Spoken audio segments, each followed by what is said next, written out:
CCTV footage बाबतचा सर्वात मोठा गौप्यस्फोट आता तुम्ही पुढारी न्यूजवर बघणार आहात।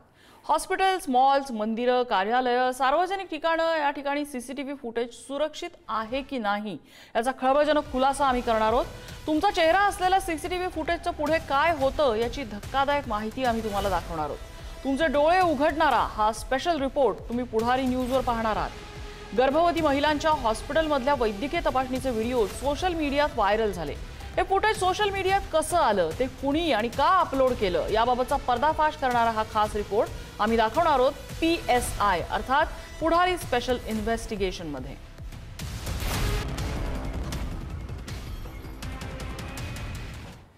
आणि राजकोटच्या एका रुग्णालयातल्या प्रसूती विभागातल्या महिलांच्या वैद्यकीय तपासणीचे व्हिडिओ YouTube आणि टेलिग्रामवरती व्हायरल झाले आणि त्यानंतर खळबळ उडाली।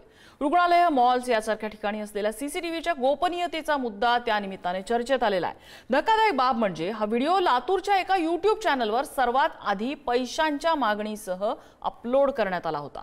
नेमकं काय घडलं राजकोट प्रकरणामध्ये, महाराष्ट्रातल्या आरोपींचा नेमका काय सहभाग होता, आपण पाहूया पुढारी न्यूजचा हा स्पेशल इन्व्हेस्टिगेशन रिपोर्ट। रुग्णालयातील गर्भवती महिलांच्या तपासणीचे व्हिडिओ YouTubeवर।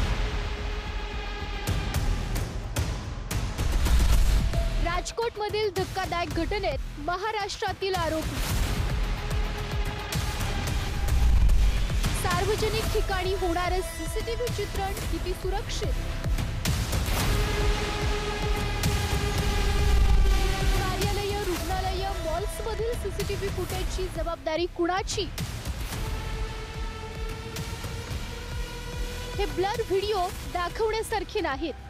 राजकोटच्या पायल मॅटर्निटी हॉस्पिटलमधील महिलांच्या वैद्यकीय तपासणीचं हे सीसीटीव्ही फुटेज आहे। हे सीसीटीव्ही फुटेज हॅक करून गर्भवती महिलांचे खासगी व्हिडिओ सोशल मीडियावर विक्रीसाठी टाकण्यात आल्याचा धक्कादायक प्रकार काही महिन्यांपूर्वी समोर आला। फेब्रुवारी 2025 मध्ये घडलेल्या एका धक्कादायक सायबर गुन्ह्यानं देशभरात खळबळ उडाली। या प्रकरणाच्या तपासात सूरतमधील 35 वर्षीय BCom पदवीधर परीत धामेलिया हा मुख्य आरोपी अटकेत घेतला गेला। त्यानंतर या प्रकरणात महाराष्ट्रातूनही सहभाग असल्याचं समोर आलंय। राजकोटच्या पायल मॅटर्निटी हॉस्पिटलमधील महिलांच्या तपासणीचे व्हिडिओ लीक करण्यात आले। महिला रुग्णांच्या वैद्यकीय चाचणीचे व्हिडिओ एका YouTube चॅनलवर अपलोड करण्यात आले। या व्हिडिओंच्या विक्रीसाठी एका टेलिग्राम चॅनलवर जाहिरात देण्यात आली। महिलांच्या तपासणीचे 7 व्हिडिओ YouTubeवर अपलोड करण्यात आले। मेघा MBBS या YouTube चॅनलवर व्हिडिओ अपलोड केले गेले। 999 रुपयांपासून ते 1500 रुपये आकारून पर टेलिग्राम लिंकवरून व्हिडिओचा ॲक्सेस दिला गेला। ग्राहकांना लुभावण्यासाठी थंबनेलवर महिलांच्या महाकुंभातील स्नानाचे व्हिडिओ दाखवले गेले। व्हिडिओ समोर आल्यानंतर सगळीकडे संताप पसरला आणि रुग्णालयाविरोधात गुन्हा दाखल करण्यात आला। टेलिग्राम ग्रुप सप्टेंबरमध्ये तर YouTube चॅनल जानेवारीत लॉन्च करण्यात आल्याचं पोलिसांच्या तपासात समोर आलंय। या चॅनलला प्रतिसाद देणारे 90 सदस्य टेलिग्राम ग्रुपमध्ये सक्रिय होते। या प्रकरणात मुख्य आरोपीसह 7 जणांना अटक करण्यात आलेली आहे आणि त्यातील काही महाराष्ट्रातील सुद्धा व्यक्तींचा समावेश आहे। एकंदरीत जर पाहायला गेलं तर काही उच्च शिक्षित सुद्धा जी युवक आहेत ते आपल्याला पाहायला मिळत आहेत। हा संपूर्णच प्रकार जो आहे तो पैशांसाठी केला असल्याचं समोर आलेला आहे। 9 महिन्यात एकूण 50,000 पेक्षा जास्त व्हिडिओची विक्री जी आहे ती यांनी केलेली आपल्याला पाहायला मिळत होती। एकंदरीत जर पाहायला गेलं तर फक्त हॉस्पिटलच नव्हे तर घरगुती सुद्धा काही व्हिडिओंचा यामध्ये समावेश होता। या प्रकरणी गुजरात, महाराष्ट्र, उत्तर प्रदेश आणि दिल्लीतून 7 जणांना अटक करण्यात आली आहे।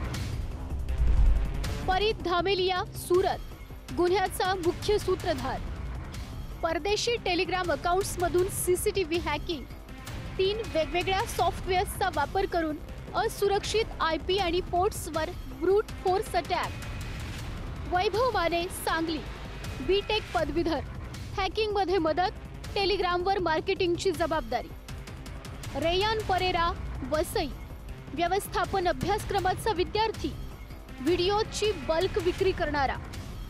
प्रज्वल तेली, लातूर, मूळचा सांगली जिल्ह्यातील जतचा, YouTube चॅनलचा मालक, टीझर क्लिप्स अपलोड करून सबस्क्रायबर्स वाढवले।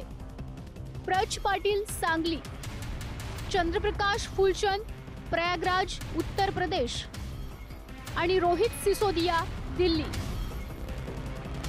या गुन्ह्यामुळे रुग्णालय, मॉल्ससारख्या सार्वजनिक ठिकाणी लावण्यात येणाऱ्या सीसीटीव्हीच्या गोपनीयतेवर प्रश्नचिन्ह उपस्थित झालंय. सार्वजनिक ठिकाणी वावर करताना अनेकांचं चित्रीकरण सीसीटीव्हीत नोंद होतं. अशा प्रकारचं हॅकिंग करून अथवा निराळ्या उद्देशाने जर ते व्हिडिओ यूट्यूबवर टाकण्यात आले तर त्याची जबाबदारी कुणाची असा प्रश्न यातून उपस्थित झाला. सार्वजनिक ठिकाणी असलेल्या सीसीटीव्हीबाबत काही नियमावली आहे का असा प्रश्न उपस्थित होतोय. रुग्णालये, महाविद्यालय, मॉल्स, कार्यालय, स्थानक अशा परिसरात सीसीटीव्हीचं पेव आहे. या सीसीटीव्हीच्या डेटाचं नेमकं पुढे काय होतं? सीसीटीव्ही व्हिडिओ योग्य कालावधीनंतर डिलीट करण्याची जबाबदारी कुणावर आहे? व्यवस्थापनात या जबाबदारीची निश्चिती कोणती यंत्रणा करते का? सरकार म्हणून या सीसीटीव्ही डेटाची निश्चिती कोणत्या विभागात येते? सीसीटीव्ही सिस्टम जी आहे ती ऑनलाईन आहे.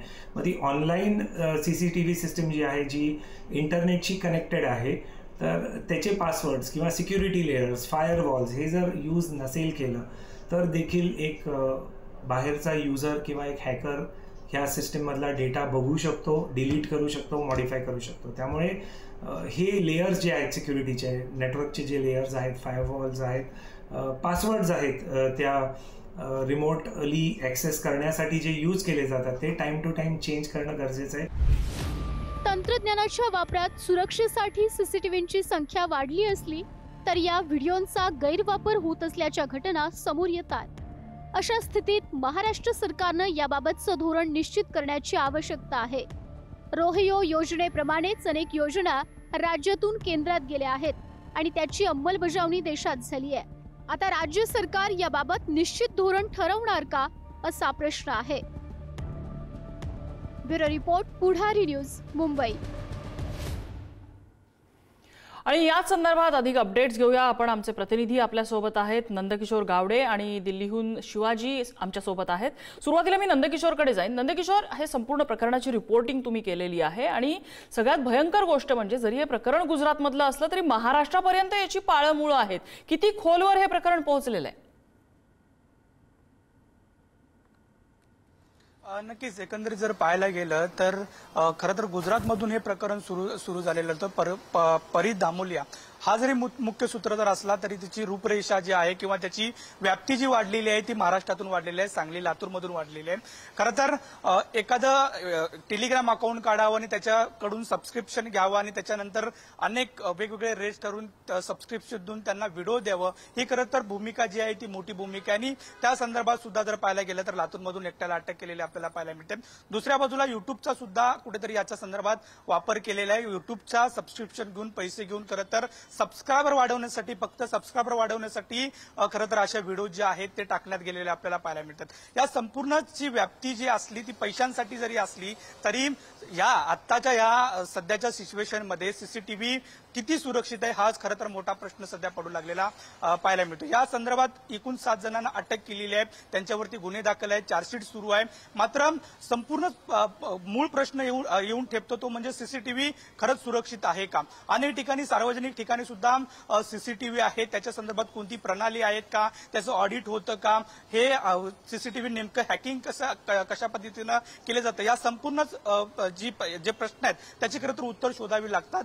याची जी पाळंमुळं आहे ती महाराष्ट्रापर्यंत आहे. महाराष्ट्रातील या सर्वांना जे आहे ते दिल्ली क्राईम ब्रांचनं अटक केलेली पाहायला मिळते. तात्काळ ही संपूर्ण कारवाई झाली. मात्र त्याच्यानंतर ठोस जी सीसीटीव्ही संदर्भात धोरणं आहेत किंवा सीसीटीव्ही संदर्भात केंद्र शासनाची कोणती तत्व आहेत का, मार्गदर्शक तत्व आहेत का, हे जेव्हा आपण पाहिलं गेलं तेव्हा कोणतीही अशी ठोस भूमिका केंद्र शासनाची खरं तर सीसीटीव्ही संदर्भात नसलेली आपल्याला पाहायला मिळतात. कोणतेही नियम जे आहेत ते ठोसपणे नाहीत. काही मार्गदर्शन तत्व आहेत ती खरं तर ती मार्गदर्शन तत्व आहेत ती खरं तर देत असलेलं आपल्याला पाहायला मिळत आहेत. खरं तर वेगवेगळे जे नियम आहेत ते केंद्र शासनानं घालणं गरजेचं आहे.